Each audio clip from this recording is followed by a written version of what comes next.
Hello, welcome to SBA Experience. This is Sebastian Boyer, and on today's video, we have a special guest, Denise Clemence, the SBA Queen, and she's going to share her wisdom, her knowledge, and the information you need to know to get approved for an SBA loan. Without further ado, let's get right to it.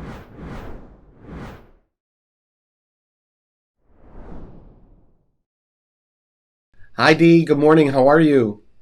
Good morning, Sebastian. How are you doing? So good to see you again. Excellent. Thank you so much. Thank you for joining me on the new channel and the new website. So, just to kind of kick it off, if you could tell everyone a little bit about yourself, your background, and your experience, and then we'll take it from there. Absolutely. It's so good to be here. My name is Denise Clemence. I gave myself the handle, the SBA Queen. I've been doing SBA loans dedicated 100% for a little bit over 20 years. It is the only type of loan I do. I work for a national lender currently and in the past. I work with businesses of all types, all industries, as long as they're eligible under the SBA loan program. Everything from startups, business acquisitions, expansions, partner buyouts, and just buying commercial real estate. My education's in nursing, and I sort of left the nursing field and I took what I learned in nursing, being an advocate for patients, and turned it into being an advocate for small business owners. My goal is to be transparent and to work and collaborate with individuals to find the right solution for them. In often cases, it is SBA, and in some cases, it's not. It might be the rules and regulations, and it just may not be the right time for them. But I just something, it's a passion of mine. It just happens to be my career at the same time. And I really embody everything that I can to educate and work with a client so that they understand what they're doing through the process to be able to be funded and make their dream a reality. That's awesome. So Denise, with all your years of experience, you've probably helped hundreds of folks, if not thousands, either start their businesses, expand their business, acquire new businesses. There's so many different options and ways to use an SBA loan, and what I hear a lot is that a lot of people they tell me that, oh, it's so difficult to get an SBA loan. Banks aren't lending. What do you say to that, Dee? Is that true? Are banks lending, and is it that difficult to get an SBA loan? Sebastian, so I hear it all the time. I'm not eligible for SBA. A bank told me I'm not eligible. Um, we go through this. Every bank has their own lending appetite. A lot of times I compare it to shrimp. Some people like shrimp, some people don't like shrimp. If you're me, I love it, but unfortunately, I'm allergic to it. Um, you have to find the right match. You have to find the right match with the lender, the right match with the right bank. Um, some banks don't do startups. Some banks do startups. Some banks don't do BizAcs that are unsecured. They only do real estate. Other banks do them. Some lenders don't do franchises. Other do. It's just like going to a doctor. You don't go to an in general doctor to take care of cancer. You go to a cancer specialist. If you're going to have a baby, you don't necessarily go to a regular doctor. You're going to go to an obstetrician. You're going to find someone that specializes in that. And that's really what lending is about. You don't go to a banker that does car loans and ask them about a $3 million business loan. They don't know. There's not a generalist in this. Right. So it's really about finding the right match for you and your business. Ask your banker, whoever you're speaking with, do you do startups? When was the last time you did a startup? Do you do franchises? Are you familiar with hotels? Are you familiar with restaurants? Some banks don't do them. It doesn't mean they won't do doctors. It just means they won't do restaurants. Right. So it's really looking at it. But in general, the United States Small Business Administration created a loan program, and this is referring to the SBA 7A. There's also a 504 in the 1950s to spur banks to lend to small business owners. You just have to find somebody who's willing to use that and has a process and the dedicated personnel to be able to fund your loan. So, key point, guys. SBA Experience, that's exactly why you want to reach out to me, because I work with over 20 banks. Um, Denise is one of the specialists and experts that I work with. She's one of my go-to specialists for an SBA loan. But just like Denise just said, you heard it from her, not every bank is the same. And so you can spend lots of time going around in circles, talking to the wrong banks, get frustrated, give up, or you can help let someone like me be who's an expert, has relationships with these banks, help you find the right bank, streamline the process and minimize your exposure. So with that said, um, let's talk about over the years, some of the loans that you've done, right? The SBA 7A loan, it can range up to 5 million. Yeah. Correct. Have you ever done a 5 million, or what's the largest loan that you've closed? I have done a 5 million. I just closed just a little bit over $4 million less than 6 months ago, and it was a business acquisition, and Okay. there was no commercial real estate involved in it. It was purely what they call an unsecured deal, meaning that there was no collateral. Um, so it happens, but would that loan have been picked up by, let's say, a traditional credit union? No, because that's not their appetite, Right. like we were just saying. And then you can go very small. The SBA Express loan goes up to 350. Personally, myself, I only do loans that are above 500,000. And 500. when a client hears that, they often think, "Oh, you're discriminatory," and it's not. It's goal driven. As employees, we are given a goal. And if your goal is 20, $25 million a year, it's very hard to get there doing $100,000 loans. Right. So it's better to find the right lender, which you do help with quite a bit. And we're very thankful on the lender side that you can disseminate as to how much money it is and get them prepared to working with the lender. That's good. Okay. So, someone getting started, obviously, we SBA 7A can help a startup. That could be a pure mom and pop startup, not an acquisition, not a franchise. But it also is great for franchising, and it's great for business acquisition. So let's just talk in that little space there. How is that difference? A pure startup versus franchising versus an acquisition? If we could just talk about that a little bit. Okay, so a startup, mom and pop startup, means that you're going to start Sebastian's services, whatever that services is. We would dive in a lot deeper on the underwriting side as to your experience, your business plan, your projections, viability. If it's a large facility loan, like a daycare or a self-storage, a bank has the right to request a feasibility study to make sure that there is a need in that area for that type of a business, whatever it might be. And typically on a mom and pop startup, then a bank can require as much as 30% equity injection. An equity injection in this sense is a down payment. So the whole project on a mom and pop startup, many banks require between 20 and 30% down. When you move that to a startup of a franchise, because typically a franchise has got a history. So it's got a FDD, franchise disclosure document, which has been approved. And we've got a history of the franchise concept. And we know that through that franchise fee, you're going to be given massaging classes, oversight. You're going to be given your model for success that has worked on other individuals.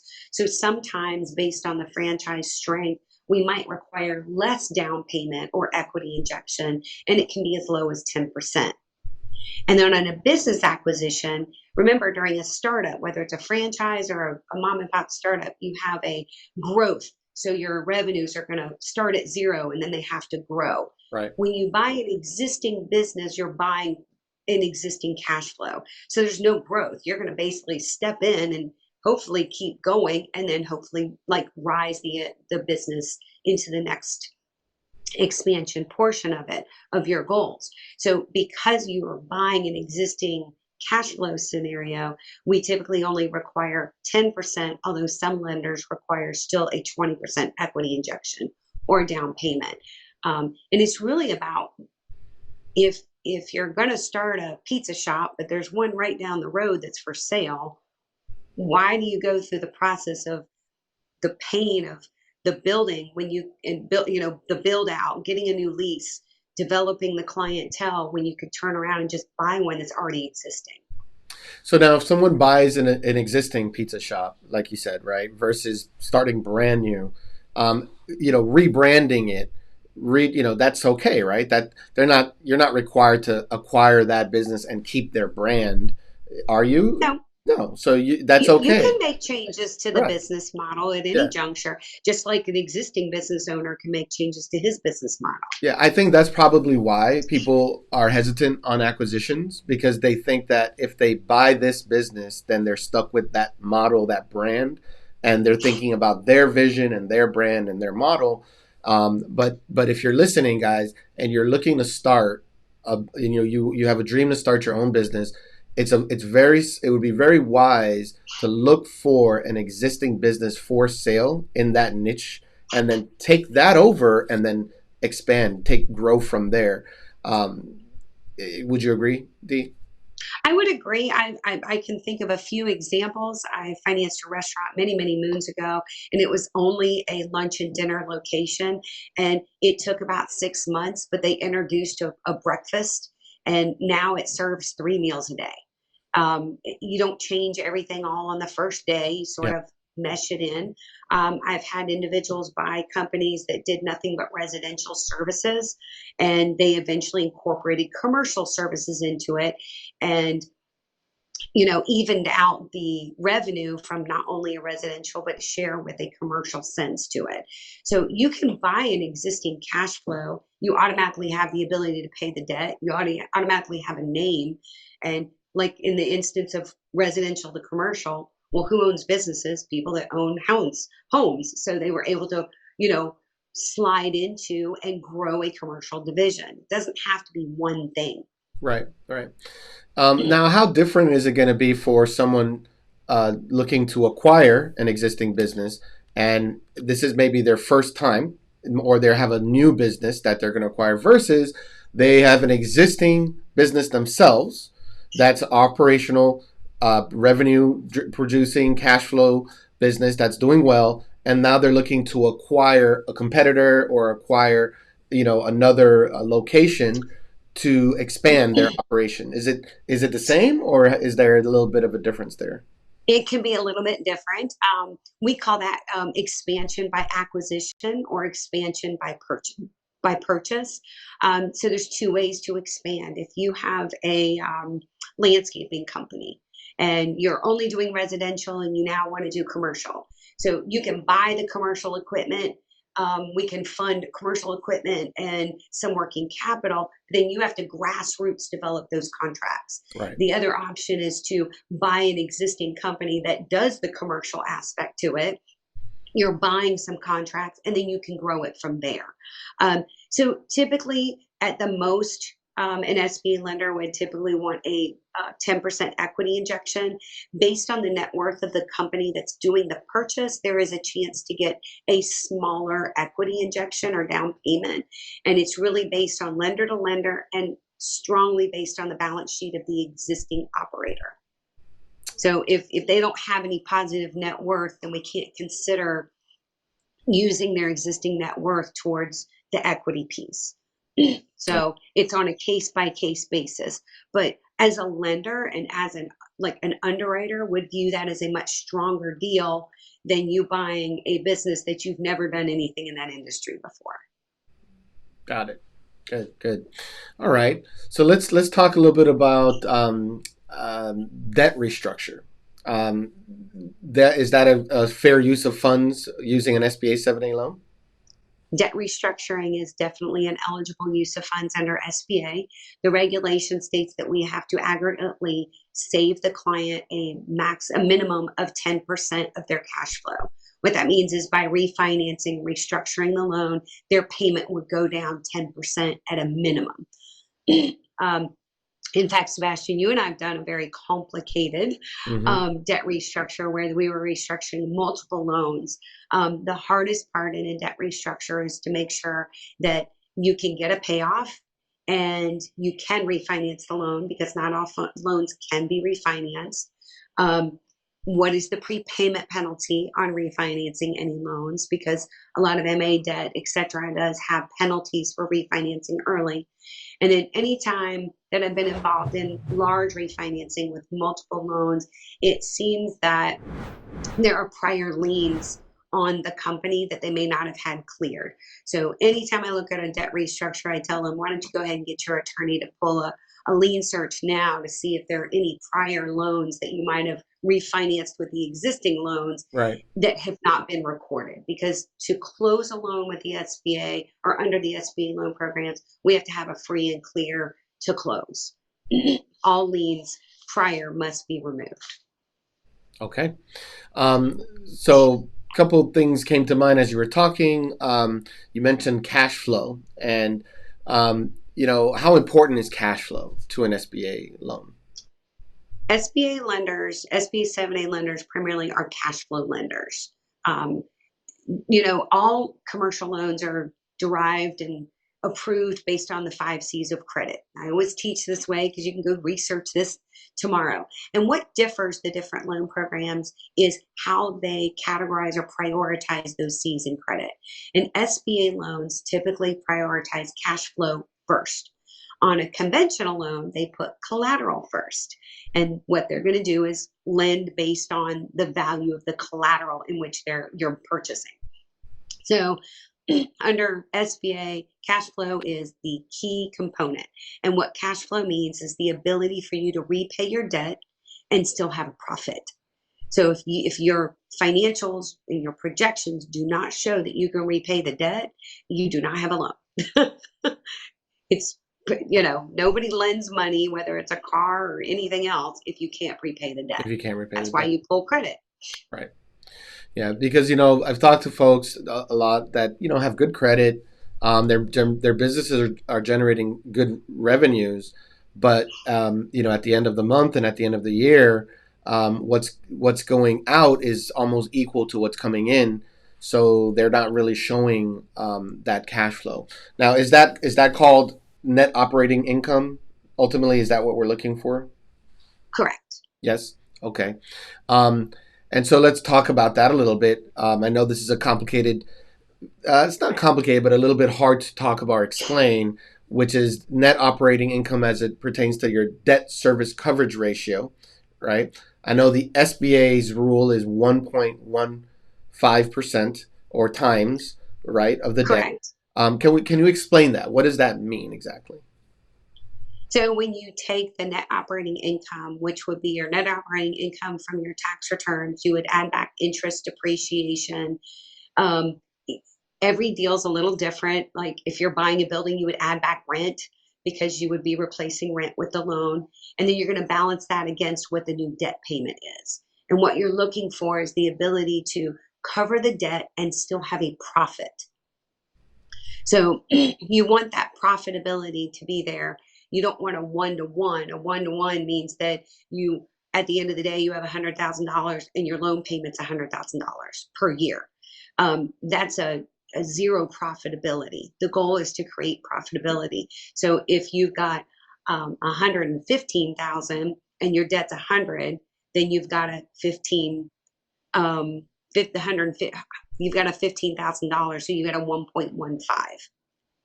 So although the SBA only requires a 1.15 global debt service coverage, most lenders want to see a 1.2 or above. And if you're doing a business acquisition that is larger than, let's say, a 1.5 million unsecured, most banks, not all, but most banks are looking for more of a 1.5 debt service coverage. So it's important to realize that the riskier the deal, just like if I was going to borrow money from you, right? Right. If I'm going to borrow money from you and I say, well, I'm going to make $100, you're like, but $100 is the loan payment. Who borrows to make nothing? Right. So, and that's really what it comes down to is you're going to borrow money, but we want to make sure you're making a profit. Exactly. You're going to employ people and you're going to make a profit. So that's what it all boils down to. I've been told and I understand that sometimes you can make up for your debt service coverage ratio in your projections. Yes. Is that true? And when and how would that, like, when would that apply? And if we can maybe touch on that a little bit. So in a business acquisition, that's going to apply because there might be some discretionary earnings that a seller has been taking on the tax returns that might be easily identifiable that you're not going to have going forward. If you're an existing company buying another company and the other company has a lease and you're just going to get rid of that lease and put everybody into your existing location, well, obviously the lease is an add back. So in the projections, it would not show. And we'd be able to take that out in the historical as well, maybe even showing historical. Maybe you're serving a larger area, maybe you're introducing a new product. Whichever way it is, you can show projected wise. And what a lender's looking for is a very detailed month to month projection with assumptions. Assumptions always get missed, which is the projections put all these numbers out there and nobody explains how they got to those numbers. Right. And what we want to see is, how did you get to those numbers? Right. Do you have a quote that shows me that your insurance is going down versus up? Do you have a new lease, a lease LOI that's going to show your lease payments going down versus up? Especially in this marketplace right now in 2023, where we know everything is pretty much going up, it's really difficult for somebody to bring me projections showing lower insurance or lower utilities or lower anything, cost of goods, because we know that the cost of everything has been increasing. Right. So that's why the assumptions come in really, really important on these kinds of decisions, is to understand, where do these numbers come from? If they came out of the sky, we need to know where. Exactly. Awesome. So now, right now, with the bank you're working with, are you doing both 7A and 504, or are you only doing 7A? We can do 7A and 504. And the 504 loan program is a program derived strictly for the hard asset of commercial real estate. So that program is for purchasing owner-occupied commercial real estate, refinancing owner-occupied commercial real estate, or constructing owner-occupied real estate. Typically, the owner occupancy must be 51%, and on construction, it's 60%. So 7A can also finance commercial real estate. True? 7A can also finance commercial real estate. It can include the other items. When people ask me what the difference is, I typically have one word. It's called liquidity. So under the SBA 504 loan program, you're not going to be able to throw in like $250,000 in working capital. So if you're buying a building that's larger and you need more inventory and more furniture and fixtures, and you need more equipment and more payroll because you have to hire people, all of those mores cannot be included in the 504, but they can in the 7A. So that's why it shifts over to the 7A, is really, it's for liquidity, to keep our clients liquid, because cash is king. You can't pay payroll with a building. Right. You can't buy more inventory with a building. You can't manage your accounts receivable with a building. You can only do that with cash. Got it. So if I'm hearing you clearly, a 504 would be more ideal strictly for the commercial property acquisition, construction. If that's all you need, no other use of funds is required. However, if any other use of funds were coming into play, anything from equipment to some form of working capital to debt restructure, any of these other variables that might come into play, then a 7A is ideal because you can combine that into one loan. Correct. And there's other differences. The 7A loan, if you're buying real estate, has a 3-year prepayment penalty. The 504 loan has a 10-year prepayment penalty. There's a lot of, you can put a tiny amount of working capital in the 504. It's just very different. A lot of it is, some of it is client based and some of it's bank based. A bank may not be comfortable doing a 504 because the client might not have enough liquidity post closing, and that's money in the bank after closing. And they're afraid it's too skinny. and that if there's any hiccup, they wouldn't be able to handle it. So they may only look at it based on a 7A. Are we looking at the same equity injection requirement and also the interest rate and terms? No and no. So on the equity requirement, the SBA 7A requires a minimum of 10% on any commercial real estate. Doesn't matter what it is. On the 504, if you are a startup, you go from 10% to 15%.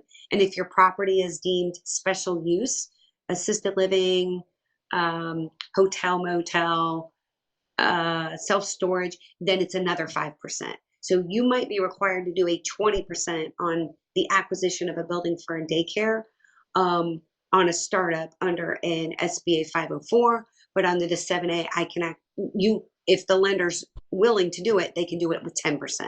So depending on the scenario, everything is based, like you've learned, everything is per scenario. I can't tell you every scenario because I see new ones, even still after 20 years. I still see new ones every day. Yeah, right. And how about the ongoing interest rate and terms? So the 7A is primarily it's typically found as a variable rate. Mm-hmm. The good news about the variable rate is that you are going to have the most current rate at any time. Some lenders do fixed rates. Typically, that's revolved around a stronger deal or maybe one with collateral. The 504 loan is a debenture loan program. So there's two loans. The first mortgage is going to be a traditional bank loan, which could have a balloon, might have a call, who knows. The second mortgage is the SBA loan, and that would be a fixed rate for 25 years at the debenture rate, which is post-closing. That's the loan that has a 10-year prepayment penalty. What is debenture? What is that? Debenture. So what happens is the bank makes the loan, both the first mortgage and the second mortgage. And after that happens, 40% or whichever portion is the SBA would be debentured through the SBA. And that's when it's given a 25-year fixed rate term because it's sold off, it's securitized and sold in the market. Got it. Got it. Okay. And is the maximum still 5 million if it's commercial property? Under the 7A, the maximum guarantee is 5 million. Under the 504, the second mortgage is 5 million. So when you have a project that's much larger than 5 mil, let's say you're doing a hotel and the hotel probably is $8.5 million. That's really when you really look at doing a 504 loan because you can do up to a 5 million second loan. So you can go over the 5 million. That makes sense. That makes sense. Awesome. Okay. Okay, great. So we've talked about business acquisition, franchising. We talked about startups, commercial property debt restructure. What's another popular use that we're just not we haven't talked about yet? I guess equipment. Equipment. Okay. And I think it's important to touch on this. I get a lot of calls on equipment. Mm-hmm. SBA is not favorable for rolling stock. It's not something you use to buy some trucks. Right. If typically rolling stock is only included in a business acquisition scenario. It is a longer amortization than a typical truck loan. But what happens on the back end as far as securitizing that vehicle, it makes it very difficult for a business to run long term just because we're going to take a lien. And if that car, truck, van, whatever it is involved in an accident, you have to go through a very long process to release it to buy a new vehicle. So SBA is not a rolling stock 100% kind of thing. It's only incorporated into an acquisition. And then in some instances, we'll try to help peel it out so that they can get better financing through a fleet vendor. Where equipment loans come in are big, large medical equipment. It could be tree trucks because they are, slow moving, mulching, trying to think, huge printers for print companies and sign companies, manufacturing equipment, something that's going to make a widget or bottle a widget. That's typically the type of equipment, and that equipment can also be put into a 504 if it's larger and has a lifespan of over 10 years. But rolling stock doesn't have a lifespan of over 10 years. Right, right. So Have you ever um, closed a loan for a hotel? I have, and hotels are eligible 100%. Um, most lenders look for newer hotels, meaning not the exterior corridor hotels. It doesn't mean that they're not eligible. It just means they're a special. It's just, I think a lot of lenders feel that they've maybe aged out a little bit. Um, they Most lenders look for a flagged hotel. It's not necessary. I've closed bed and breakfast. I'm working on two of them right now. So it doesn't mean that they're not eligible. What's not eligible under SBA is Airbnb and your VRBOs. Per the Small Business Administration, those are not considered because those are residential properties. Right. So when you think about SBA, just remember what we're going to be financing is going to be a commercial zoned property, not a residential zoned property. So therefore, we're not going to do house flips or Airbnb stuff. It's going to actually be some kind of a location. Most of your B&Bs you'll find like destination locations. Um, it could be Pittsburgh, it could be St. Augustine, Florida, it could be Austin, Texas. And at the same juncture, we could look at those larger choice hotels, Holiday Inns, Embassy Suites, and we can look at those brands. But we always look for direct industry experience. We don't want to look for a hobby. It would be their dedicated job or family position to be able to take over that hotel and run it in a successful manner, not as an investor. Okay. Let's also talk about healthcare, home healthcare, daycare centers. Those could be a combination of commercial property and working capital for those types of businesses. I know you've done those. I know you love those. That goes into your nursing background. So if we could talk about maybe some of the complexities in those types of businesses. Yeah, when you look at the complexities that are involved in businesses that require a license, the Small Business Administration does require that the owner has the license. So to run a daycare or to run an assisted living facility, pretty much in any state or home health care, you have to have some kind of a director's license. When you apply, you need to either have that or be very clear as to when you will have that, because we will not close the loan without it. Um, it's against policy. There are a few exceptions you can make here and there, like because it can't be transferred in Rhode Island until after you own it. We might make a 1 month transference and document that. But in most cases, we need to know that you will have that license. We're not going to allow you to transfer a business on the seller's license for a long period of time, because what happens if that seller decides not to do the function?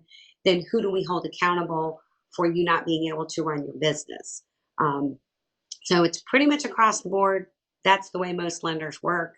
And I mean, most 99.9% of them. Very difficult to do it without.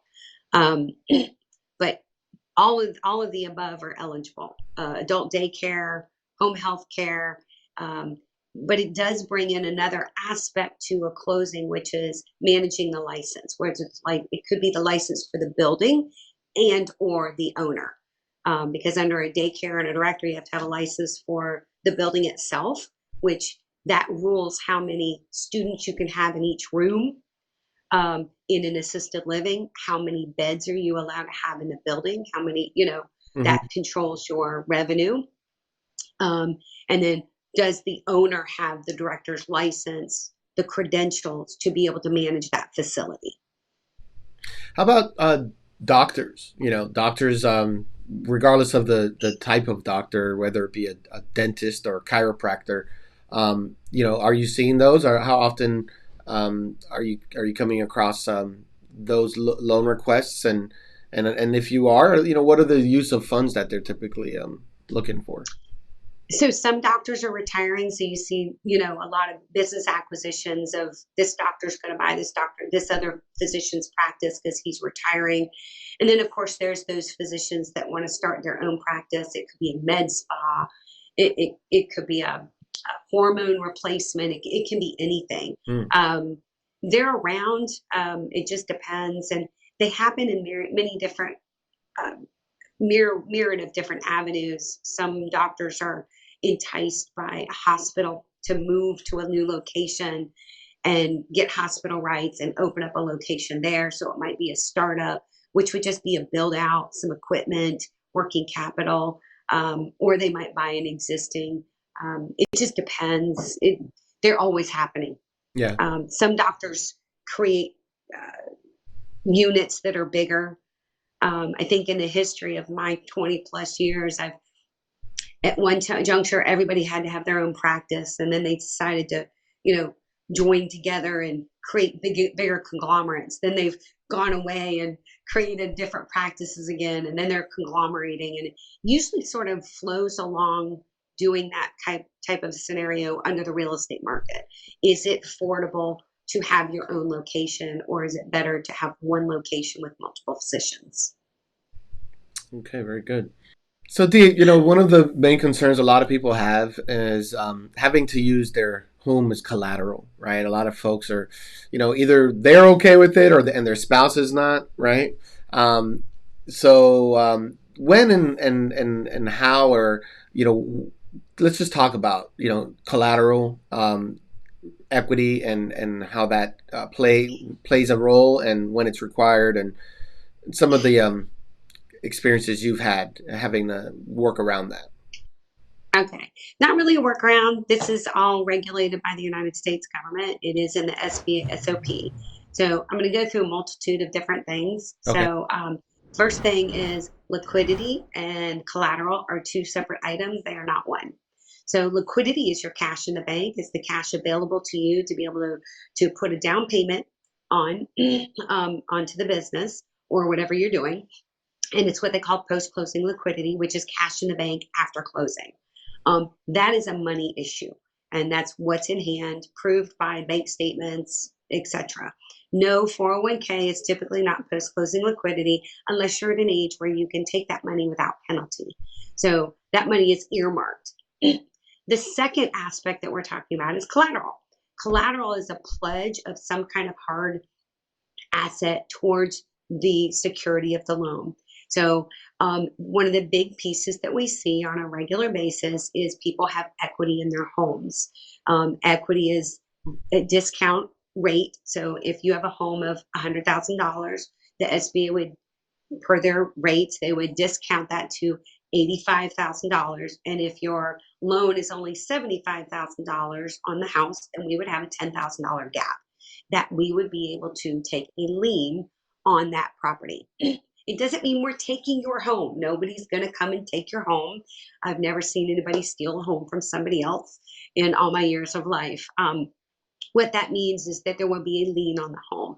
So as long as you have the SBA loan, there would be a secondary lien behind your first position. In Florida and most states, you have some kind of a homestead exemption that would protect you from us foreclosing on your home if by chance the loan was to go in the backwards way, if it failed. So we're not going to come in and swoop around. The lien would just stay there until you sold your home and were able to satisfy the debt. And that does apply to not only the primary residence, but any other secondary residences that somebody may have. And per the Small Business Administration, we must look at all collateral that's available to secure the debt up to 100% if it's available. If you don't have it, then it's not a big deal. Going back to that liquidity and that home that has collateral, under the SBA, you cannot borrow your equity injection from a home equity line of credit or anything else unless you have an outside source of repayment. So if you have a spouse who makes a very good salary and her salary would cover a home equity line of credit to be able to be used for equity, then as a down payment, then yes, you can borrow it. But if your only repayment is from the business in which you're creating or you're buying, then that is not eligible.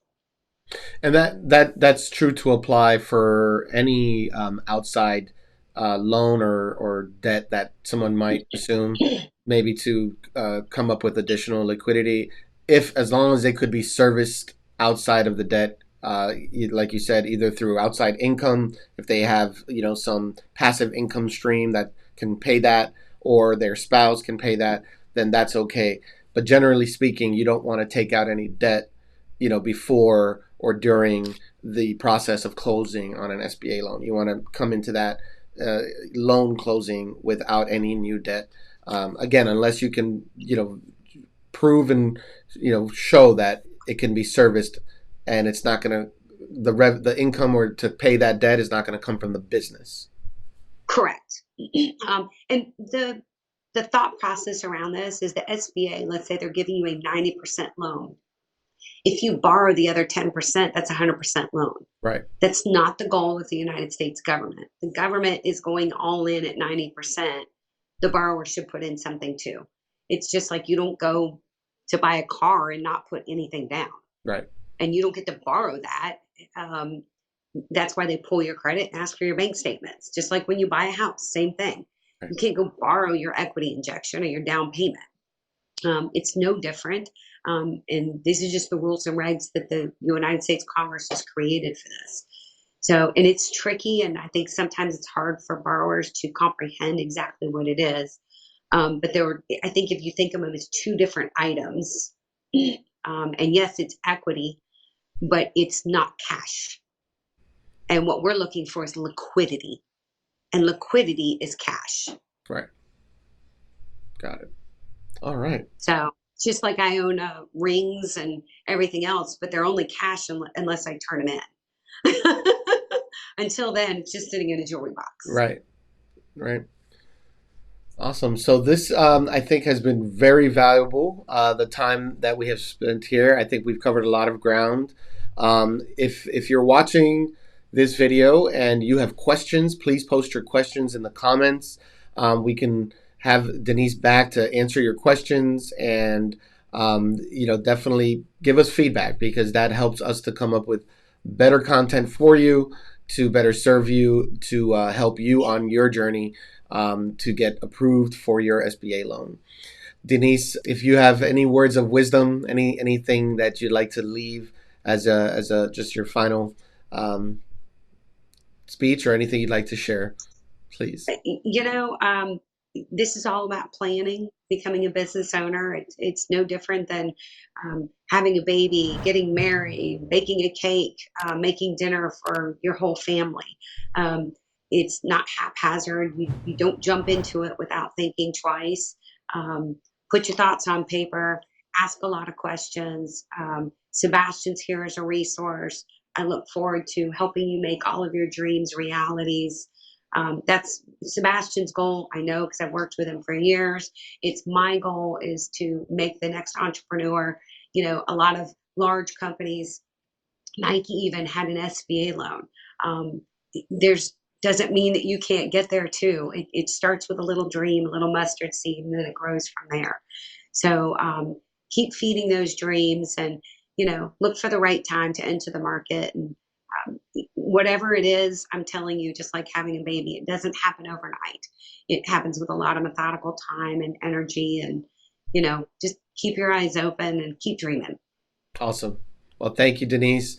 It's always a pleasure, and your wisdom and experience is of tremendous value. So thank you so much for your time and for sharing with us today. Thank you. If you liked the video, the information was of value to you, please make sure you like, subscribe, and share. Make sure you leave your comments below. Thank you for watching.